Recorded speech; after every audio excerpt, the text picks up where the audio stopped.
The movie is set in England during the medieval ages.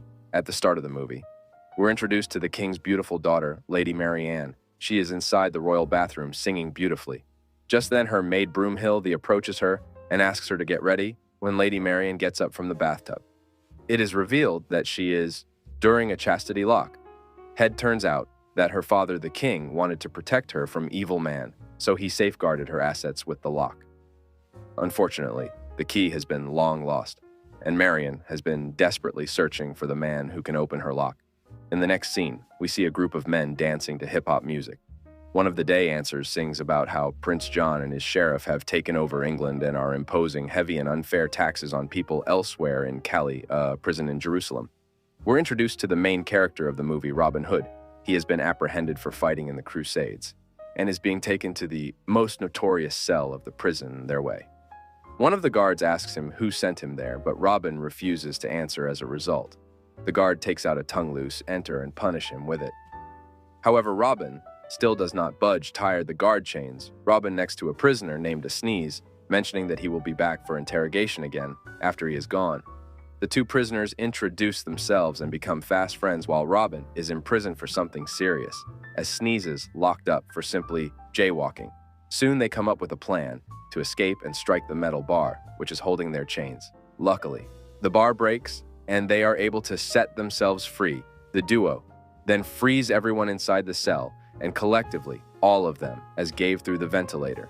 In the next scene, Robert and a Sneeze are on the beach where Robin expresses his gratitude towards us. Nice for helping him escape. As a sign of friendship, he promises to help him in any way possible. Hearing this, as nice, takes out a picture from his pocket which belongs to his son.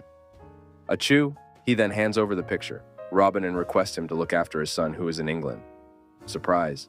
Robin asks how Ichu ended up in England, to which a Sneeze replies that he's an exchange student. Being a man of his word, Robin promises to look after you and departs the place. However, instead of traveling on a boat like a normal person would, he swims all the way from Jerusalem to England. After reaching there, he gets on a horse and proceeds towards his house.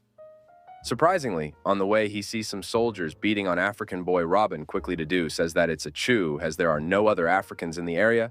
He rushes to save the boy and with his exemplary fighting skills defeats all the soldiers, single-handedly after this to get on the horse and proceed to Robin's home. The Luxley Hall, sadly, when they arrive, they find the house being towed away by a man in ragged. Robin confronts the man and asks what's going on. The man simply hands him a scroll. And on reading it, Robin finds out that Prince John has confiscated his house for failing to pay taxes on time. Although Robin tries his best to claim that it was impossible for him to pay the taxes, as he was jailed in Jerusalem, the man doesn't listen and takes the house away. As Robin wanders the place to jacket, he notices his blind servant Blinken to express their happiness at meeting each other after so long. But soon, Robin is devastated when he finds out that his father has passed away to make matters worse. Blinken mentions that even his mother, brothers Dog, Cat, and Goldfish perished while he was away. As the two continue talking, Blinken takes out a pendant and hands it over to Robin, mentioning that it was his father's last gift for him. When Robin asks what inside it, Blinken replies that it holds the key to the greatest treasure in all the land.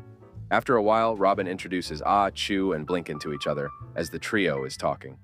A boy comes running at them from the words being the kind man that he is. Robin asks the boy, "What's wrong?" And the boy replies that he is being chased by the sheriff of Rottingham. And in no time, the sheriff arrives with his man and demands the boy back, but Robin refuses to hand him over. As a result, to get into an altercation, which ends with Robin humiliating the sheriff in front of everyone before he sends the group away.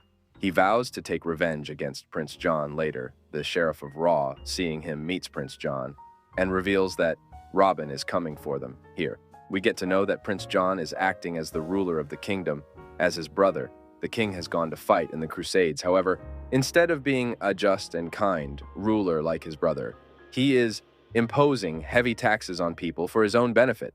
Expectedly, the news scared John and he started brainstorming ways to tackle the situation. When he finds no solution, he heads to the dungeons to take advice from his witch latrine. John briefs everything to his witch and asks her for a way to defeat Robin.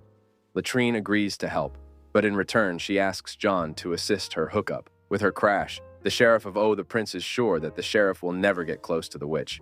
He still agrees elsewhere, as Robin and his crew are traveling to the castle, are stopped on a bridge by a giant named Little John. Robin demands to let them through, but Little John claims that they'll firstly have to pay the toll tax when Robin refuses to get into a stick fight. Despite his small frame, Robin manages to defeat the giant and pushes him into the nearby river, which barely has any water, surprisingly as Little John does not know how to swim. He starts drowning in the puddle. At first, Robin is taken aback, but when Little John continues to struggle, he helps him up with this. He wins the giant's trust and makes him a part of the team. Before leaving, Little John calls his best friend, who happens to be a dagger expert. He can slice through anything midair with his insane dagger techniques. After the introductions, the group of 5 start their journey to Prince John's castle. Meanwhile, Prince John and the sheriff are having a party inside the castle.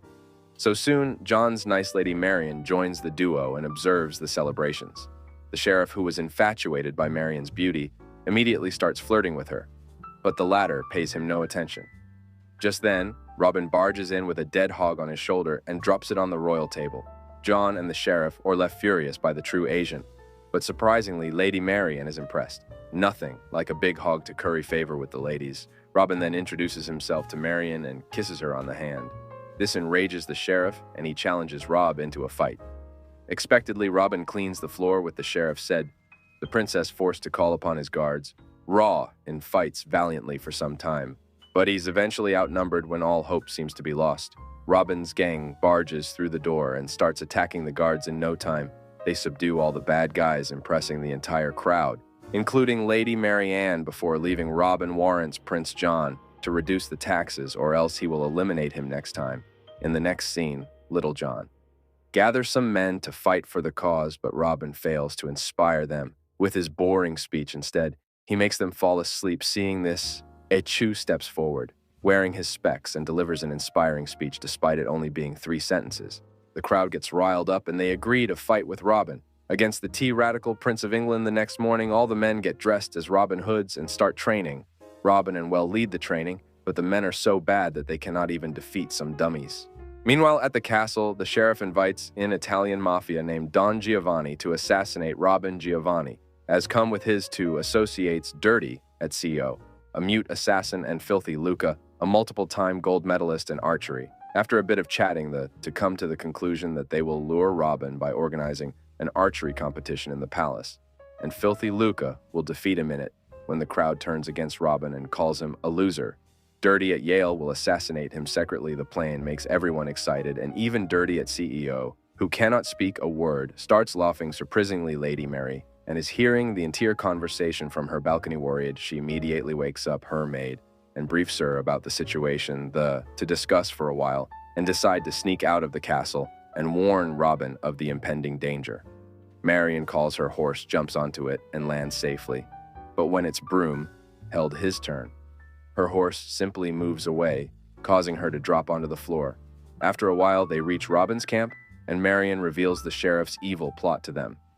At first, Robin vows to stay out of trouble, but when Marian and that the palace is going to organize an archery competition, he starts having second thoughts. Even if his life is in danger, he has to attend the festival. If there is an archery competition in it, following this, Robin puts on a show for his man and starts singing behind a curtain in an operatic voice. Although he takes out his sword, the boys on the other side of the curtain think that he has had something else after the performance is over. He takes Marian to a secluded place to express his feelings for her. However, as he proceeds to make out with her, he realizes that she has been locked with a chastity belt. Marian then reveals that her overly protective father put the device on her, said that she cannot have any fun before her marriage hearing. Mass, Robin, nope, soda. They're at him and he tries to kiss her, but they are stopped by Broomhilda, who mentions that they are getting laid with to depart on their horses, but not before vowing to meet Robin again. In the next scene, we're taken to the palace, where the annual archery competition is about to commence. Several skilled archers have come from all across the land, hoping to win the ultimate prize as expected. Robin's men are also there, but they're disguised as women. On the other hand, Robin has worn the attire of an old man. Soon the competition begins, and only 2 men are able to hit the bullseye. The 2 men are none other than Filthy Luca. The Robin seeing him, the sheriff immediately deduces that it is Robin in disguise. Meanwhile, Dirty at CEO is hiding in a nearby tower, ready to shoot Robin as the first round between Filthy Luca and Robin ends in a draw. They are instructed to have one more go at it. Robin goes first and once again hit the bull's eye. He then removes Says Skies and reveals himself to be Robin, much to the delight of Marianne. However, when it is Filthy, Luca's turn, he takes good aim and pierces through. Robin's arrow hitting a double bullseye. This gets the crowd going, and they start cheering for Filthy Luca. At the same time, they gare at Robin and call a loser. Robin is in shock as he is never supposed to lose, and an archery contest, hence he takes at the movie script to check if everything is fine. Luckily, he finds out that he has one more shot. Laughed Prince John and the sheriff also checked their scripts and confirmed the plot. Wasting no time, Robin takes out his arrow. But just as he is about to shoot, Filthy Luca pushes him, causing him to fire. His arrow up surprisingly. The arrow travels through the air through the entire audience and lands on the bullseye, Kobe, thus making him the winner. This proves that movie writers can do anything to make their heroes victorious. As Robin celebrates his victory, an envious sheriff orders his men to arrest and execute him. This worries Lady Mary, and so she vows to marry the sheriff. But only if he lets Robin go, the sheriff accepts the proposal and leaves the place to prepare for the wedding. In the next scene, a hangman places a noose on Robin's neck just in case Marian changes her mind. Soon the sheriff arrives with a minister, followed by Marian herself, who is dressed beautifully for the occasion. She is accompanied by her uncle, Prince John, as Robin watches everything unfold. The marriage ceremony begins. The sheriff accepts his vows immediately. But when it is Marian turn, she hesitates.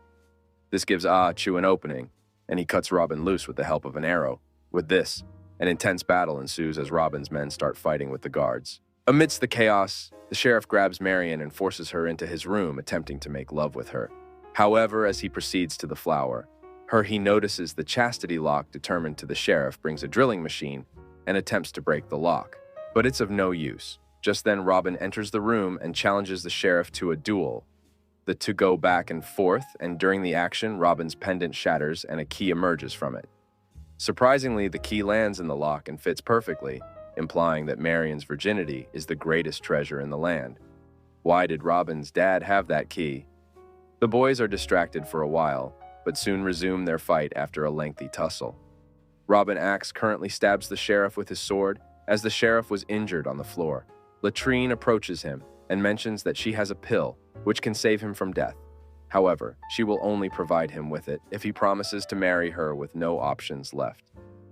The sheriff agrees, and after being saved, he is dragged away by Latrine. In the final scene of the movie, Robin and Marian get married in front of everyone.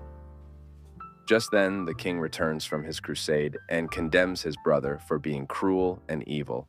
He orders his men to lock John away, and at the same time, rewards Robin for his bravery and valor. The king also returns Robin's house and lifts all the unfair taxes imposed on the people.